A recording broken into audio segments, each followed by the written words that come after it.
Only be strong and very courageous. Luke 14. One Sabbath, when Jesus went to eat in the house of a prominent Pharisee, he was being carefully watched. There in front of him was a man suffering from dropsy. Jesus asked the Pharisees and experts in the law, "Is it lawful to heal on the Sabbath or not?" But they remained silent. So taking hold of the man, he healed him and sent him away. Then he asked them, "If one of you has a son or an ox that falls into a well on the Sabbath day, will you not immediately pull him out?" And they had nothing to say. When he noticed how the guests picked the places of honor at the table, he told them this parable. "When someone invites you to a wedding feast, do not take the place of honor, for a person more distinguished than you may have been invited. If so, the host who invited both of you will come and say to you, 'Give this man your seat.' Then humiliated, you will have to take the least important place. But when you are invited, take the lowest place, so that when your host comes, he will say to you, 'Friend, move up to a better place.' Then you will be honored in the presence of all your fellow guests. For everyone who exalts himself will be humbled, and he who humbles himself will be exalted." Then Jesus said to his host, "When you give a luncheon or dinner, do not invite your friends, your brothers or relatives, or your rich neighbors. If you do, they may invite you back, and so you will be repaid. But when you give a banquet, invite the poor, the crippled, the lame, the blind, and you will be blessed. Although they cannot repay you, you will be repaid at the resurrection of the righteous." When one of those at the table with him heard this, he said to Jesus, "Blessed is the man who will eat at the feast in the kingdom of God."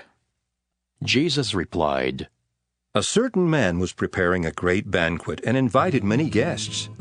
At the time of the banquet he sent his servant to tell those who had been invited, 'Come, for everything is now ready.' But they all alike began to make excuses. The first said, 'I have just bought a field and I must go and see it. Please excuse me.'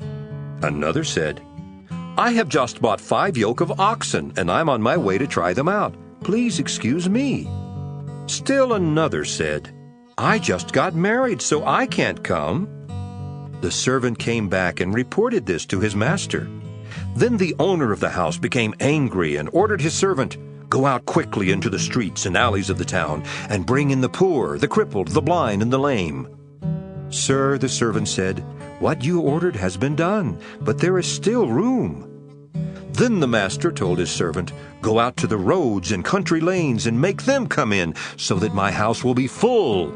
I tell you, not one of those men who were invited will get a taste of my banquet.'"